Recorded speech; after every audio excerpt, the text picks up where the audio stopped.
Page 2, A Carnival in Venice. 3/4 time, no sharps or flats, using the white keys. Let's take this one hand at a time and make sure we got the notes and the rhythm and the fingering and all that worked out. Starting with the right hand, the fourth finger on a G here, that puts your hand in this position. Actually, what's going to happen is the thumb is going to end up doing 2 notes. So you got to move your thumb around. Just be ready for that. But the rest of the hand is staying put. And we come in on beat 3 because it's a pickup beat. So it's a 3, 1, 2, 3, 1, 2, 3, 1, 2, 3. And that's tied. Hold it down for 4 counts. And I'm assuming you know the names of all these notes. If you don't, you need to drill them. Just play the note and say the name. Don't worry about the rhythm. You gotta know the names of the notes. It's just there's no other way that I know of to play piano. Let's go on.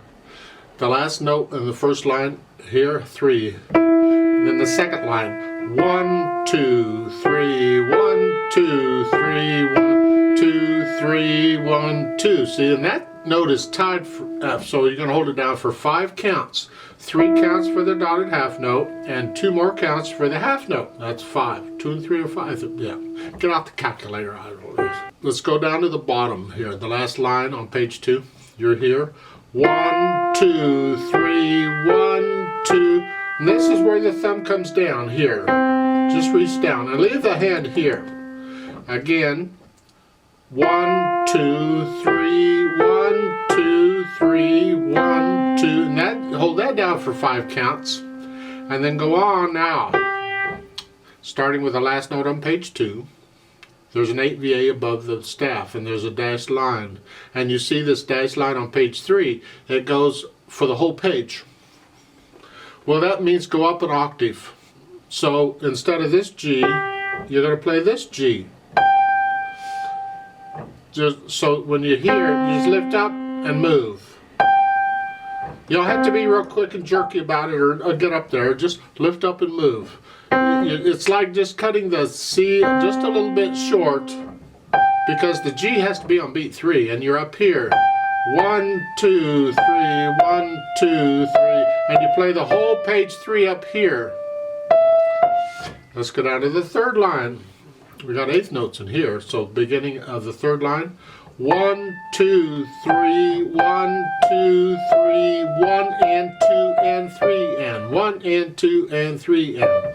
I don't count 1 and 2 and all the way. I only count it when I need it. I might start counting a beat or 2 before I need it, just to get me into it, but otherwise I don't count. So again, the third line would be 1, 2, 3, 1 and 2 and 3 and 1 and 2 and 3 and 1 and. See, that D is tied. So it's 1 and 2, 3, 1, 2. And that's the right hand, more or less. Left hand just has the broken chords. If you know the primary chords, you have the C chord. And then this is a 5/7 chord. Usually we do this chord, but this is part of the chord when you do it too. That's fine. It's still a 5/7 chord. And that's the left hand. Put the hands together. Now when you first put the hands together, what you're interested in is trying to get the notes in each hand that play together. So it's here, these notes, and these notes, and then these notes. This is what you're concentrating on here, and then here, here. Hold the right hand down. Hold that down as you do that.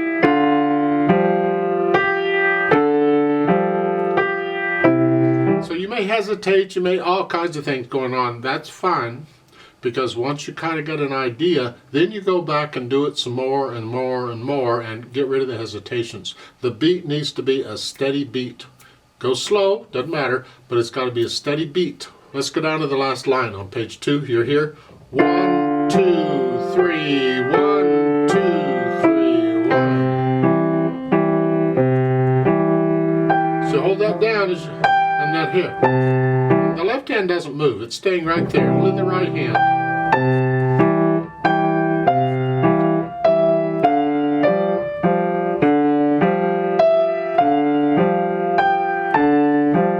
idea? So you put the hands together, get them working together at whatever speed you choose, and then as far as the dynamics go, they don't give you a whole lot. They give you an MF at the beginning. That's mezzo forte or moderately loud, sort of loud. It's not loud, it's just sort of loud.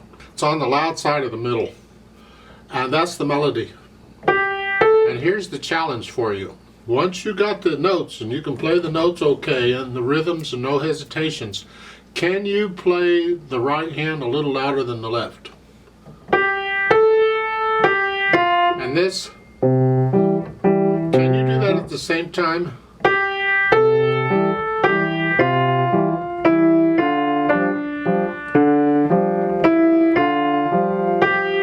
I'm challenging you. A lot of teachers don't teach this. They wait a long time before they get to this. Funny. You can do it. You just put more weight on the right hand. Think louder. And think light, left hand. You can exaggerate it if you need to. Play the right hand loud. And the left hand really soft. At the same time. Just to get a feel of one hand is playing heavy and one hand is playing light. But then when you go to play it, you're not going to exaggerate it. You come down just sort of loud. And the left hand is soft.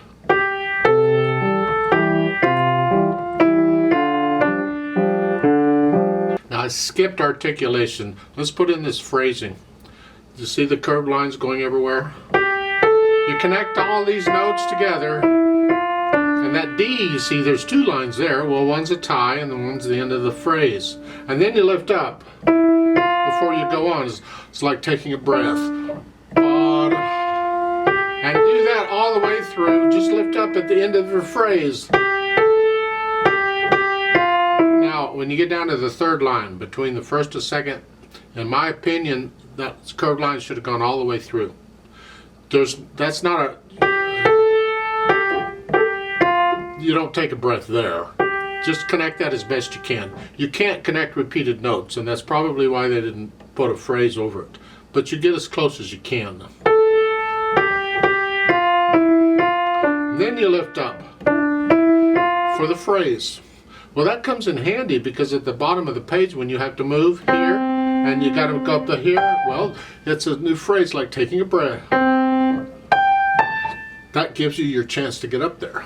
For the left hand, just play them chuck chuck chuck chuck. Connect the first two, and then you can't connect the second two. They're repeated. Chuck chuck chuck chuck. Don't play them real short. No, just play them. At the same time, you're connecting the right hand. This is get better and better, don't it? It's just.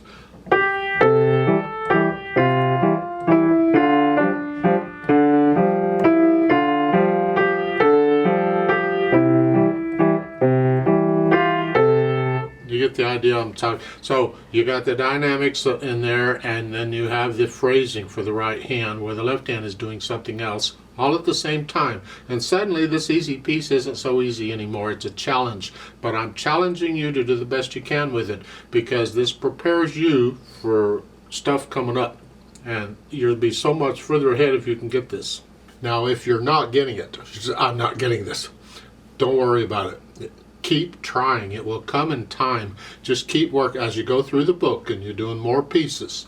You keep trying it on each piece. Try it. Do the best. It will come eventually. It really will. It may take a few months. I don't know.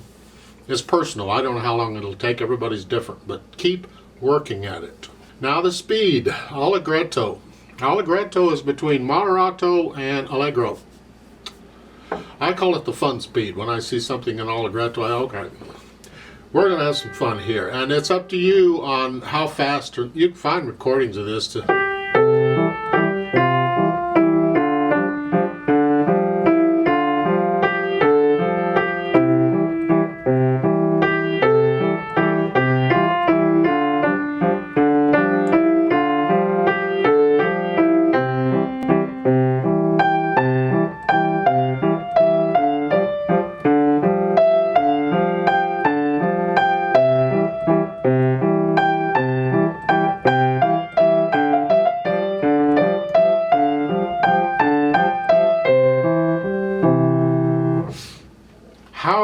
fast. Now it has to be accurate, and the whole thing needs to be the same speed. So don't play this first part,